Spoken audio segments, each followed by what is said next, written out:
මම කුඩු වලට ඇබ්බැහි වෙන්නේ අවුරුදු 15 වෙනි. දැන් මට අවුරුදු 34ක් වෙනවා. එක දිගටම හෙරොයින් පාවිච්චි කරපු කෙනෙක්. කියන්න පුළුවන් කතා තියෙනවා, බැරි කතා තියෙනවා. ඇය අපට හමුවන්නේ වැලිකඩ බන්ධනාගාරයේ කාන්තා අංශයේදීය. ඇගේ සෝචනීය පුවත සමාජයට පසක් කර දෙන්නේ විෂ මත්ද්‍රව්‍ය උවදුර ඇයටත් ඇගේ දරු පවුලටත් සිදු කළ අපරාධයයි. අයිස් මත්ද්‍රව්‍යත් පාවිච්චි කරනවා. අවුලම රිමන් බන්ධනාගාරේ අවුරුද්ද කාල සීමාවක් ඉඳලා එළියට ගිහලා මාස එකමාරක් ඉන්නකොට තමයි මට මේ අවුරුද්ද කච්චුවක් තිරදනුවක් දුන්නේ. බබාලා දෙන්නෙක් ඉන්නවා. අවුරුදු 12ක කෙනෙකුයි පහේ එහා මාවත් තරලා දෙයි. එක බබා කෙනෙක් එහා ගාව ඉන්නවා අනිත් එක්කෙනා අපේ අක්කා ගාව. ඒ පාවිච්චි කරන අවුරුදු 20කට වැඩි.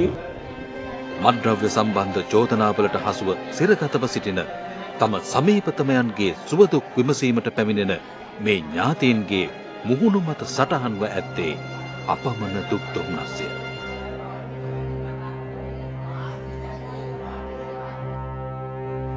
ගෙවී ගිය දශක කිහිපය පුරාම විෂ මත්ද්‍රව්‍ය භාවිත කරන්නන්ගේ සංඛ්‍යාව වේගයෙන් ඉහළ ගියේය. ඔවුන්ගෙන් බන්ධනාගාර පිරී යන්නට විය.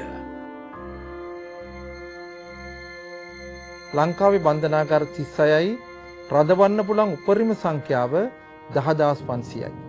හැබැයි අද කනගාටුයි කියන්න මේ බන්ධනාගාර 36 තුල අද අපි 39000කට ආසන්න සංඛ්‍යාවක් රඳවගෙන තියෙනවා. මේ 39000 තුල වැඩියෙන් ඉන්නේ 65ක් විතර ඉන්නේ මත්ද්‍රව්‍ය සම්බන්ධ වැරදි.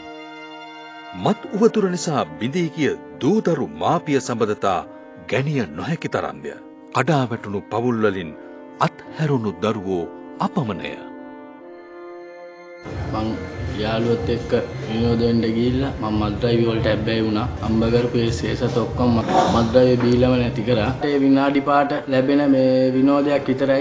ඒකෙන් පස්සේ මුළු ජීවිතේම අඳුරේ මත්ද්‍රව්‍ය බොණ්ඩ ගත්තා කියන්නේ තියෙන හැම දෙයක්ම නැති වෙනවා. දෙමාපියන් පවා මගෙන් ඈත් වෙලා ඉන්නේ.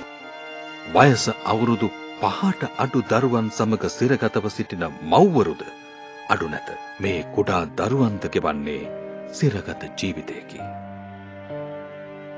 2014 දී මගේ පුතාට මාස 6න් මම බන්ධනාගාරගත වෙනවා. කුරුවිට බන්ධනාගාරෙට අවුරුදු 4මාරක කාල සීමාවක් මම මගේ පුතත් එක්ක බන්ධනාගාරේ ඉන්නවා. ඒත් මේ හෙරොයින් සම්බන්ධවම නඩුවකට මගේ පුතා මට එතෙන්දී අහිමි වෙලා මානිවාස ගත කරනවා මගේ පුතාව. හෙරොයින් නිසා මට මගේ පෞල් ජීවිතේ නැති වුණා. මගේ දරුවෝ සීසීකඩ වුණා.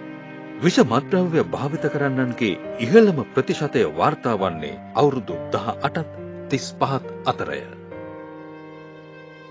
දෙමාපියනි ඔබේ ළමයා ඇහි තියන් හදන්න ඕනේ යුගයක ඔබ ඉන්නේ. ළමයා ඇහෙන් එහාට මෙහාට ගත්තොත් මත්ද්‍රව්‍ය සහ මත්ද්‍රව්‍යත දින ආදීනව ටික ඔබේ ළමයා විනාශ කරන තැනකට ඔබ ඉන්නේ. ඒක නිසා අපි හැමෝම මත්ද්‍රව්‍ය වලට විරුද්ධව සහ මත්ද්‍රව්‍ය වලට එරෙහිව සහ ළමයා සුරක්ෂා කරන්න අනිවාර්යයෙන්ම දැනගත යුතුයි.